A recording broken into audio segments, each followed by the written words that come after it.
Some would say that having the animated Suicide Squad movie be better than the live action is ironic. I would call it par for the course. Deadshot, Single Father, Killer Frost, Cold Touch Thief, Captain Boomerang, Idiot, King Shark, Killer Croc Ripoff, Black Spider, Setup, KG Beast, Punchline, and Harley Quinn, Insane Person, are all kidnapped and brought before government agent Amanda Waller. While Deadshot, Harley, and Boomerang have all been through this rodeo before, Waller explains the purpose of their capture to the newcomers. She has a group known as Task Force X, more commonly known as the Suicide Squad, who undertakes off-the-books covert operations for the government, where all participants are forced into doing so through the threat of bombs implanted in the backs of their heads. Their mission this time? Infiltrate Arkham Asylum and retrieve Edward Nygma, or the Riddler's, cane, which supposedly has a thumb drive containing the entirety of Waller's computer data. KG Beast is immediately killed for defying orders, but the others all successfully infiltrate the treatment facility. After a series of encounters with banter, arguments, and confrontations, the team is confronted by Batman, though Black Spider manages to subdue him and take his utility belt. Meanwhile, Killer Frost goes off on her own mission, tasked by Waller to kill the Riddler, as it was revealed that the thumb drive was just a ploy to get Frost close enough to Nygma to finish the job. However, when she finds out that Nygma knows how to defuse the bombs, she instead breaks him out. On their way to the medical facility, they meet up with the other members of the Suicide Squad, and all agree to go with Nygma in his plan. Frost, Deadshot, Harley, and Boomerang are all spared, but King Shark's head and skin are too thick for the electric shock to pierce it, and so he dies when Waller blows up their bombs. Black Spider, who was keeping watch at the time, also survives and is revealed to be Batman in disguise, and the real Black Spider, dressed as Batman, detonates. Meanwhile, two other plots have been unfolding. First, after an altercation with Harley over an abusive breakup, the Joker frees himself from his cell and more or less takes over Arkham, setting free Poison Ivy, Two-Face, Bane, Scarecrow, and many other inmates. Meanwhile, Batman has been desperately running around trying to find a dirty bomb that Joker has planted somewhere in Gotham, which has enough power and radiation to kill half of the city's population. As it turns out, the bomb rests within Harley's old mallet. All hell breaks loose in Arkham. Batman is pursuing the Joker and the bomb, Joker is pursuing Deadshot for supposedly stealing Harley as well as trying to escape, and the remaining members of the Suicide Squad all backstab each other and make for an exit that will save them from the bomb blast. In the end, Frost is seemingly killed in a car explosion caused by Bane, Boomerang is kicked back into Arkham by Deadshot, while the man himself escapes in a helicopter, though it's quickly revealed that not only have the Joker and Harley boarded the copter as well, but Batman is also pursuing them. Batman grabs Harley and the mallet, defeats her, and then defuses the bomb, while Deadshot fights the Joker, kicking him back into the downed helicopter and pushing it off the side, seemingly killing him. Sure, forgive me if I sound a bit unconvinced. In the end, Batman confronts Waller over the Suicide Squad's mission, revealing that the Riddler escaped because of her sloppiness, and that the Joker's body was never found. As Batman leaves, warning Waller to call everything off, a red dot appears on Waller's person, and Deadshot is aiming for the head.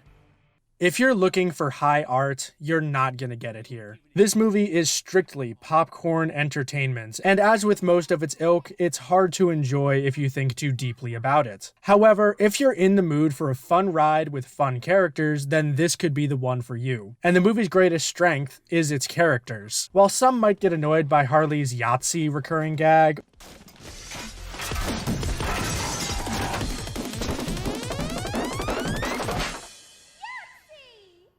or be confused by the weird pseudo-romantic tension between Killer Frost and King Shark, I didn't really mind it. One of the biggest disappointments, among many other things, about the live-action Suicide Squad movie, the first one with Will Smith anyway, is that the team is more or less all buddy-buddy by the end, when, with the type of people that the stories deal with, that should never happen. As well, the scale of that movie was way too big for its own good. The power level of the squad was way too incompatible with the Enchantress, making the whole thing come off as hokey and unrealistic even for a comic book movie.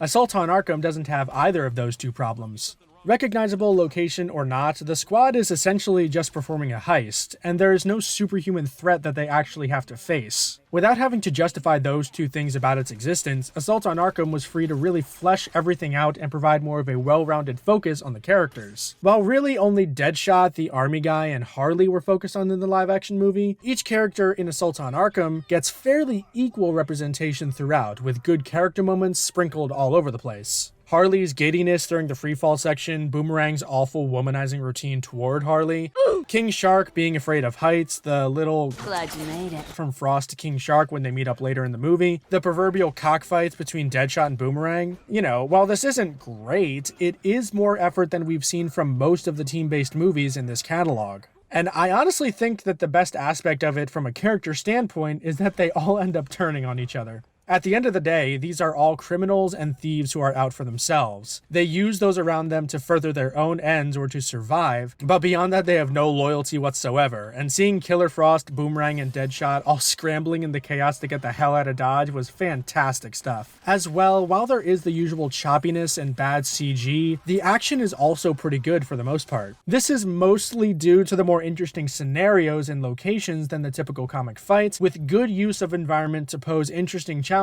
to the squad, such as Killer Frost using Mr. Freeze's gun when fighting Batman in the warehouse, or when the squad has to think of a way to help King Shark over his fear of heights to take out some Arkham guards on their way to the medical ward. The worst part of the movie, though, is the women. Now, as characters, they are completely fine, but it's becoming a weird trend in these movies to very suggestively pose or frame their one or two prominent female characters all of the time. Just in these past three, most of the guys ogled or flirted with Wonder Woman constantly in Justice League War. Talia, a master assassin, was rendered incompetent in her job and a damsel in distress because Damian needed someone to save in Son of Batman. And here, both Killer Frost and Harley get extremely gratuitous topless scenes. Harley even gets two, and Killer Frost's pose when riding on King Shark's back is questionable to me. Like, don't get me wrong, the women in these movies have always been eye candy. In Superman Doomsday, movie number 1, Lois's introduction had her in nothing but a towel, right? But moments like that were relatively few and far between, all things considered. Now, with 3 movies in a row of questionability, it makes a guy wonder. Maybe it's because Lauren Montgomery isn't directing them anymore. Who knows? To rattle off a few more minor complaints, the montage-esque music gets pretty distracting outside of that opening montage. The fact that the movie takes place in the Arkhamverse makes it really weird that Arkham Asylum had 2 almost identical breakouts in 2 years, that Batman shouldn't be in the title because he's a side character, and the Joker pretty much takes the role of the main villain once he breaks out. That last one isn't necessarily a flaw, as he fits the role well, but it just kind of felt like this movie didn't need a villain, making the final encounter feel somewhat limp. But overall, Suicide Squad, Batman Assault on Arkham is a fun ride through an animated interpretation of the Arkhamverse, with fun characters, a nonsense but ultimately harmless story, and lots of good character moments and decent action scenes. For those that want something along those lines, here you go. Now let's hope that the new Suicide Squad movie at least meets these standards. Bang.